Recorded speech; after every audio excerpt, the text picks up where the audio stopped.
I'm going to break down the entire of last week on GBP/JPY in US session. Make sure you watch this one entirely throughout, every single day. Do not skip this. No matter what pair you trade, this is the perfect example of how the markets actually move. So like I said, it's US session. There was so much going on last week. I'm going to break down every day how you could have caught something, apart from maybe a couple of the days. But it is not just an example of perfect trading price action as in like entries, but also staying out the market like it was predicted on the outlook. So that's what I'm going to break down throughout this entire video. Firstly, Monday, I've taken it to just before the US session opened on Monday. What you'll notice is that on Friday, what happened is that we had a strong bullish candle at this higher time frame daily zone here. This was a daily and a weekly zone. You can see that every time price taps into it, it ends up rejecting and then bouncing in one direction. And what we'd had in the whole week before the Friday is a strong push down, leaving this space here, this strong push to the downside, which could be definitely filled.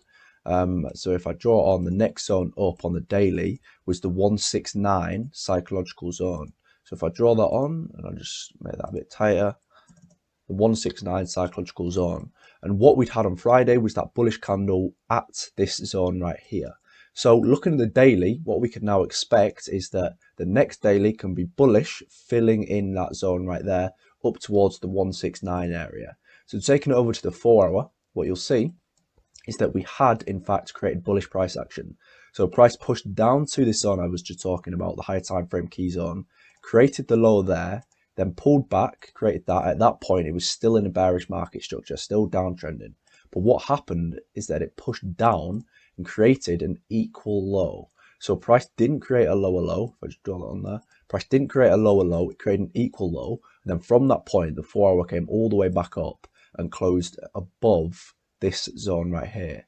So as soon as we broke above there, we then created bullish market structure, which meant that coming into the US session, we were only looking for buys at that point, because the daily we knew we could buy up towards the 169 area, and on the 4 hour we had entered bullish market structure at our higher time frame zone. So we were looking for buys at that point going into US session. So this was Monday. So taking it across, the obvious zone which we had was from the previous two US sessions. There's also 167 psychological zone. So a pullback to that zone would have been perfect. What other zones do we have in US if we didn't get that? The zone right there, the next one up, was that right there. But looking left, the last time that US traded this price, because that is still a big range, seeing as US was about to start, that would have been a big drop off to the downside to catch the trade. The last time that US traded this price, this low right here was created. Now, if I go over to the 15-minute, we've now pretty much got enough zones right there. All we're looking for is a buy off of one of these zones. And what happens? Well, at the start of the session, price ranges around a little bit. And then at 2:30, price taps in and does end up rejecting. If we go over to the 5-minute, which you'd have been watching this on, you can see there was a rejection candle right there. So if you bought from that rejection candle, you'll stop below down there. Now, the obvious zone would be that one right there. So you either secured at that at a 1 to 4.3 risk reward. If you didn't, you would have gone break even. But that is only 66 pips and it was still early in the session. So you could have targeted all the way up there for a 1 to 10 risk reward. That's just the next US session zone up. But you definitely would have gone break even at that point there. You most probably would have secured. But if you didn't, because it was still pretty early in the session, let's have a look at what happened. So price pushes above, all the way above. It doesn't tap into the full TP, but what it does do is it can give you the chance to close out at the end of the session at a 1 to 7 risk reward. So Monday was absolutely perfect, a textbook trade. The higher time frames lined up, and it did end up rejecting the 169 psychological zone. Remember, we had this on daily. So if I play out the 4 hours, it did end up rejecting that in US and then overnight. So what the daily looked like was that it was a strong bullish candle. Sorry, the daily there was a strong bullish candle, but it did tap into the 169 zone, this daily zone as well, and end up rejecting. So it bounced, the daily time frame bounced from one support zone up into the next daily zone up there, and it did end up rejecting. But obviously, that's a very bullish daily candle. I'm just going to bring it over to high time frames. That's a very bullish daily candle, but it did end up tapping in and rejecting the 169 psychological zone. Taking this over to the 4-hour, obviously it's still very much bullish. Now I'm going to update it to just before US on Tuesday. So this is just before US session opened on Tuesday. So going over to the higher time frames, what you'll see on the 4-hour is that price did end up rejecting it. It certainly rejected the 169 psychological zone. So at that point, you'd be thinking, are we selling? Because it did end up rejecting the higher time frame zone. Are we selling? Well, no, because the 4-hour is still bullish. It hasn't created any bearish market structure at this point. Remember, it was just a big push up like that. And there hasn't been any bearish market structure. This could just be a pullback before we get the next big move up. So I said this on the outlook for the day. I was taking no trades. I was staying out the market and waiting for a good day to come. And you'll see exactly what happened in the following days. So I said I was staying out the market. I wasn't taking anything because I wasn't selling because there was no bearish market structure being presented on the 4-hour. But I wasn't buying as well because we tapped into the high time frame zone at 169 and had rejected it. So I wasn't selling, wasn't buying, wasn't doing anything. I was just letting the day play out to avoid taking any losses. Just letting the day play out to create some structure, and then I wait for an actual good day to come. Because like I said, there's thousands of opportunities that are going to arise in your trading career. There's no point rushing one when the strategy doesn't allow that trade to be taken. So if we do go over to the lower time frames, if you were looking for sells, if you thought, okay, on the high time frames, we're rejecting 169 zone, I'm going to be looking for sells. Well, let's have a look at what happened. So this is just before US opened on the Tuesday. And the zone we had was literally just the previous day's US low like that. And straight away, what happened is that price rejected it right at the start of the session. The US session, price rejected it. So if you were with your bearish bias, which it wasn't, by the way, for the reasons I've just said, the 4-hour was definitely still bullish. If you did end up selling there, let's have a look at what happened. Well, you would have gone bang straight like that, end up creating a double bottom there, and then pushing you out. So if you did end up taking it, you would have taken a loss. So this is exactly why this strategy works so well when you follow every step. You have to follow every step of the top-down strategy, because that would have meant that you avoided the loss right here. Because the daily and the 4-hour didn't agree, there was no clear bias, you would have stayed out of the market, and as a result, you avoided taking a loss. So for me, this was the best day of the week. There was no trades, even though on all the other days, the price action was super nice. For me, this is my favorite because it allows you to see the importance of following the strategy, because it will prevent you from taking losses. And like this, when you don't take a trade here, all you've got to think is, I'm going to come back another day when the price action is a lot nicer, and I'm going to take trades the other days when it's actually nice.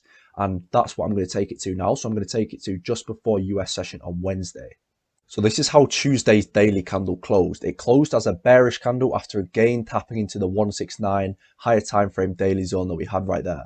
So that's just confirmation that on the daily we were rejecting this zone right here. So that means there's definitely no buys on our mind whatsoever. Once we saw this rejection, there was no buys at all. But could we start looking for sells? Well, if we're going to the 4-hour, at this point, no, because it was still bullish. But have a look at what happens. So in Asian and London, this happens. In London session was absolutely perfect. Although there wasn't really much going on in London last week, what it did do was this right here, which got us to break below this low right here, which put us in bearish market structure.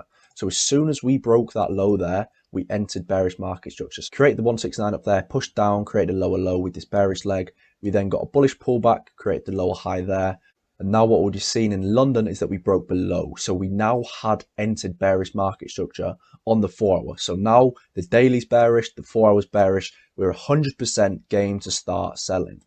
So taking this over to right before US actually started, the obvious and pretty much only zone was the low that we had created on the Tuesday, the day before. So if I take that across and if I go over to the 5-minute, let's have a look at what happened once the session opened. So straight away, within 15 minutes, it had pushed up and it had rejected the zone already. Obvious rejection candle right there. The risk reward on this one was absolutely spot on. So from that trade there, if you took that, your stop's just above, and your target, what you probably would have targeted would have been the next US zone down here, which was a long way down, but let's just put it there for now. So going over to the 15-minute, I'm going to play this one out, what ended up happening. It did end up rejecting exactly that spot. And where did US end up finishing? I'm going to play it out for a little bit longer. US ended up finishing there. So you would have closed it out at a risk reward of 1 to 6.2. So this one was an absolutely perfect trade. London, what it did, if we go on the 1 hour, London, you can see in green right here. At this point, before London started, there was no bias because the 4 hour was still bullish. But what London did was push us all the way below the previous low, making us enter bearish market structure. So London was so important in this day. And it just meant that as soon as US opened, it pushed up exactly what we like to see. It just did this, push up, rejection, then a big drop to the downside. Again, the absolute perfect trade of what we look for. So in London, the 4 hour bias flipped. And that is what allowed us to actually start looking for sells. And it was a perfect setup, literally just a rejection of the previous day's US low. Thursday was absolutely perfect. What I'm going to show is that on the day after, obviously on the day after the higher time frames, they were all bearish. It was actually CPI day. So if I just play it over to what actually happened on the CPI, just a little kind of bit of information. The CPI strategy plays out on other pairs just like it plays out on gold and silver. It's just that I only trade it on gold and silver because you can't really be looking at it for a load of pairs, and I think it is best on gold and silver. But this is an example on GJ of just exactly how it works, exactly the same. So the news was bearish for GJ, the CPI news, and what happened is that it tapped all the way in.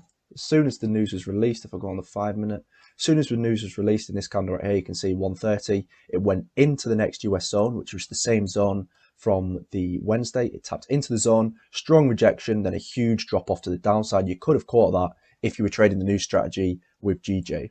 But like I said, I only trade it on gold and silver. If you only trade, say you only trade GJ, GA, maybe that's what you do, then you can use the strategy on that as well. So that is an example right there. So there's so many lessons from this week on GJ that this is just the absolute perfect week. So lastly, I'm going to show you Friday. So the Thursday daily candle, what it actually did, it was a very strong bearish candle, but it broke below the lows that we were seeing. So twice in the current week, we had created that low zone around there on the daily. What Thursday did is it broke all the way below after pulling up. It also closed below the previous weekly low zone there. So the Thursday daily was super bearish because of CPI. So still only looking for sells, and we weren't rejecting any points of interest. Going over to the 4 hour, it was lining up so nicely. Absolute perfect 4 hour price action. You can see we're creating a clear bearish market structure. We're having bearish legs, bullish pullbacks, bearish legs, bullish pullbacks, bearish legs, creating lower lows and lower highs. It was absolutely perfect what was happening on the 4 hour. So this is what I'm saying, that at this point here, I said, don't take anything, wait for price action to play out. And then what do you know? In the following 3 days, it was absolutely perfect. Couldn't be any better. The absolute perfection of price action. So that is how important it is to stay out the market and wait for the better days, because the better days are literally just around the corner. Just like in this example here, you had to take 1 day away from the markets, and you would have avoided a loss, and then you could have come to 3 wins in the 3 days after. So if I just play these 4 hours forward a little bit, this is just before US on Friday. So price is clearly pushing down. Very strong bearish momentum. It also created another lower high there, and we were just looking for a continuation to the downside. The 4 hour before US was very bearish. So again, the 4 hour and daily extremely bearish. We know we're only looking for sells at that point. Now going over to the 15-minute, this is right before US opened. This zone was a big one. It would have been a big one. So what I just did was I just drew the bottom, and we started US session right there. Now, what you got to bear in mind for this Friday is that it was a bank holiday, but I still do trade bank holidays, to be honest, because I do often catch good trades. They're just not as big. So straight away, the market opened at the previous days, which was Thursday's US low zone. And that means that all we were looking for right away was a rejection at the zone. Now, the first 5-minute was a very bullish one like that. So at that point, I was just waiting for the 15-minute, and the 15-minute ended up closing as a rejection. And I did end up getting in this one right here. So just like that, I can't remember where I put my stop. It wasn't just above there because I was being careful about it, because it could have rejected this whole zone, but I didn't want to make it too big, because I would have just managed it manually. So I think my stop was something like that. And from this point, my TP was the next US zone down, but I was being wary because if I just draw that on right there, I was being wary that it was a bank holiday. So to try and catch a 123 pip move, and especially seeing as it was going to be a 5 risk reward, was unlikely. So I was managing this trade, and it was a Friday, so I was looking to get off quickly. I wasn't trying to spend ages at the charts on a Friday bank holiday. So I was managing this one as it played out. So what happened? It did initially drop, and then it created this zone right here. So it wasn't a very strong push down, kind of weak candles, and then this candle right here was very bullish, and it kind of created this zone right here, which was the current US low. So what happened is that on this next 15-minute here, it ended up tapping into the zone, and I closed out as soon as it tapped into that zone. I think it was 60, 70 pips. Yeah, it was 77 pips, risk reward of 1 to 3.3. And that was the trade I took on Friday. And from that point, it just ended up ranging about, and then pushing up a bit, and then nothing really happened. Then this is this week. So if I just take that back, that was Friday. That's what happened on Friday. So there was definitely an opportunity there. So Monday, Wednesday, Thursday, Friday, all very, very nice, clean, perfect setups. But on Tuesday, you would have avoided a loss. And for me, that was the best one of the whole week. So this week on GJ was an absolute perfect guide to how you navigate the markets in US session each week.